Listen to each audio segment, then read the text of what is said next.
Bonjour.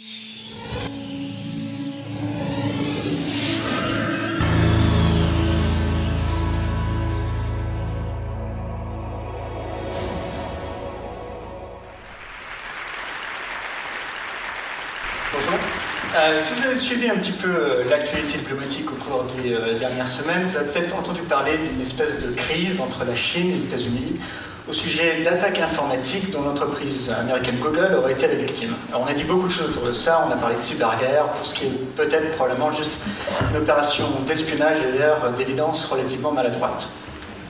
Néanmoins, cet épisode révèle l'anxiété grandissante dans le monde occidental face à l'émergence de ces armes cybernétiques. Or, ces armes sont dangereuses, elles sont d'une nature nouvelle, et elles risquent d'entraîner le monde dans un conflit électronique qui pourrait se transformer en affrontement armé, car ces armes virtuelles détruisent également le monde physique. En 1982, au cœur de la guerre froide, dans la Sibérie soviétique, un pipeline explose avec une détonation de 3 kilotonnes, l'équivalent d'un quart de la bombe d'Hiroshima. Or, nous le savons aujourd'hui, cela a été révélé par l'ancien secrétaire de l'US Air Force de Ronald Reagan, Thomas Reed. Cette explosion est en réalité le résultat d'une opération de sabotage de la CIA qui avait à l'époque réussi à s'infiltrer dans les systèmes informatiques de gestion de ce pipeline.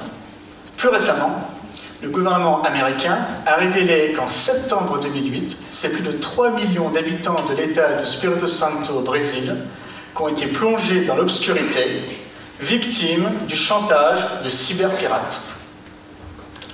Enfin, plus inquiétant encore pour les Américains, en décembre 2008, c'est le Saint des Saints, le système informatique de CENTCOM, le Central Command qui pilote aujourd'hui les guerres en Irak et en Afghanistan, qui aurait été infiltré par des hackers.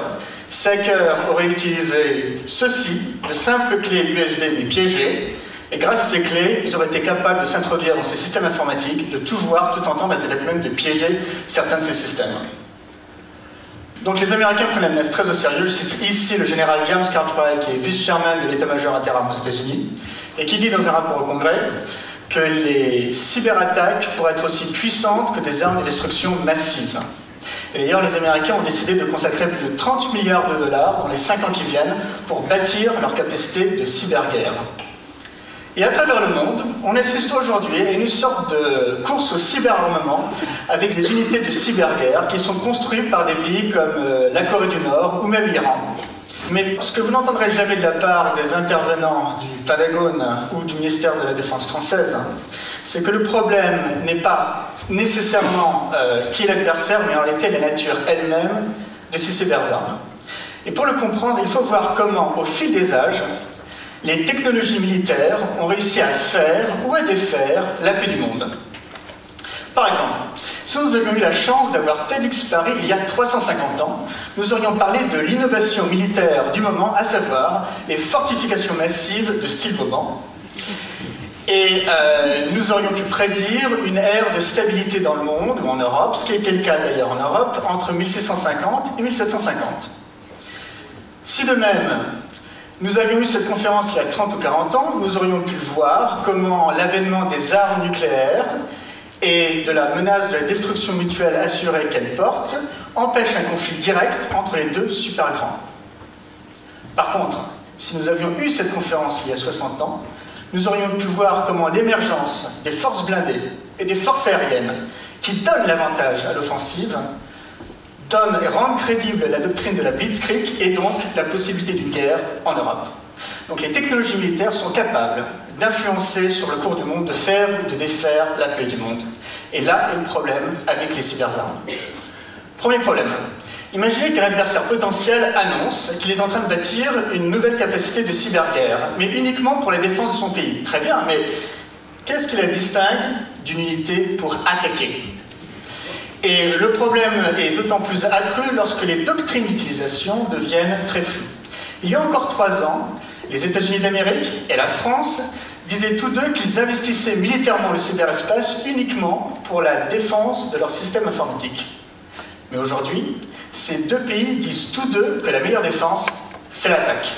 Et en cela, ils ne font que rejoindre la Chine que depuis maintenant 15 ans à une doctrine d'utilisation à la fois défensive, mais aussi offensive.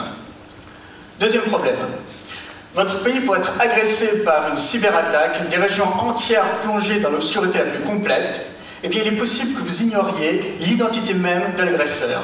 Les cyberarmes ont cela de particulier qu'elles peuvent être utilisées sans laisser de traces. Et ceci donne un avantage considérable à l'attaque, parce que la partie qui défend, elle, ne sait pas contre qui riposter. Et si elle riposte contre le mauvais adversaire, eh bien, elle risque de se faire un ennemi supplémentaire et d'être isolée diplomatiquement. Ce n'est pas un problème théorique. En mai 2007, l'Estonie a été victime de cyberattaques qui ont mis à mal son système de communication et son système bancaire. L'Estonie a accusé la Russie. Mais l'OTAN, qui défend l'Estonie, l'OTAN, elle, s'est montrée très prudente. Pourquoi ? Parce que l'OTAN ne pouvait pas être sûr à 100% que derrière ces attaques se cachait effectivement la main du Kremlin. Donc pour résumer, d'une part, lorsqu'un adversaire potentiel annonce qu'il développe une unité de cyberguerre, eh bien on ne sait pas si c'est pour préparer l'attaque ou si c'est pour se défendre. Et d'autre part, nous savons que ces armes donnent l'avantage à l'attaque. Dans un papier important de 1978, le professeur Robert Jervis de Columbia University à New York a décrit un modèle pour comprendre comment pouvaient émerger les conflits. Or, dans un environnement où on ne sait pas si l'ennemi potentiel prépare la défense ou l'attaque, et si les armes donnent l'avantage à l'attaque, eh bien cet environnement est celui qui est le plus susceptible de déclencher un conflit. Et c'est l'environnement qui est en train aujourd'hui d'être créé par les cyberarmes. Et historiquement, c'est l'environnement de l'Europe à la veille de la Première Guerre mondiale. Donc, les cyberarmes en tant que telles, par leur nature, sont dangereuses. Mais en plus, elles émergent dans un environnement aujourd'hui beaucoup plus instable. Si vous vous rappelez la guerre froide, eh bien, la guerre froide était un jeu très dur, mais un jeu relativement simple car à 2 joueurs, où vous pouviez avoir une forme de coordination entre les deux super grands. Aujourd'hui, nous entrons dans un monde multipolaire où la coordination devient beaucoup plus compliquée. Nous l'avons d'ailleurs vu avec Copenhague. Et cette coordination risque de devenir encore plus difficile à réaliser avec l'introduction des cyberarmes. Pourquoi ? Parce que tout simplement, une nation ne saura pas pour sûr si le voisin est sur le point ou non de l'attaquer. Et les nations risquent de vivre sous la menace de ce que le prix Nobel d'économie Thomas Schelling a appelé la peur réciproque de l'attaque surprise. Comme je ne sais pas si mon voisin est sur le point ou non de m'attaquer, et peut-être ne le saurai-je jamais, eh bien je vais peut-être prendre les devants et être moi le premier attaqué.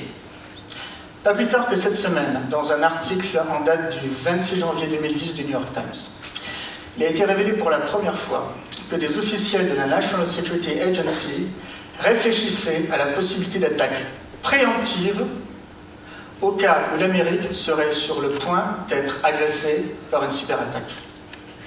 Et ces attaques préemptives ou ces ripostes risquent de ne pas rester strictement dans le domaine du cyberespace. En mai 2009, le général Kevin Chilton, commandant des forces nucléaires américaines, a annoncé qu'en cas d'attaque électronique contre l'Amérique, toutes les options étaient sur la table. Le cyberarmement ne fait pas disparaître l'armement conventionnel ou l'armement nucléaire. Il ne fait que se rajouter au dispositif de la terreur déjà existante. Mais ce faisant, il rajoute son propre risque de déclenchement de conflit, un risque très important, comme nous venons de le voir, et un risque que nous devrons confronter peut-être avec une solution de sécurité collective, comprenant nous tous, évidemment, alliés européens, membres de l'OTAN, avec nos alliés et amis américains, avec nos autres alliés occidentaux, et peut-être en leur forçant un petit peu la main, nos partenaires russes et nos partenaires chinois. Car les technologies de l'information, dont parlait Joël de René, et qui sont historiquement de la recherche militaire, elles sont aujourd'hui sur le point de développer une capacité offensive de destruction qui pourrait demain, si nous n'y prenons garde, mettre à bas et détruire la paix du monde. Merci.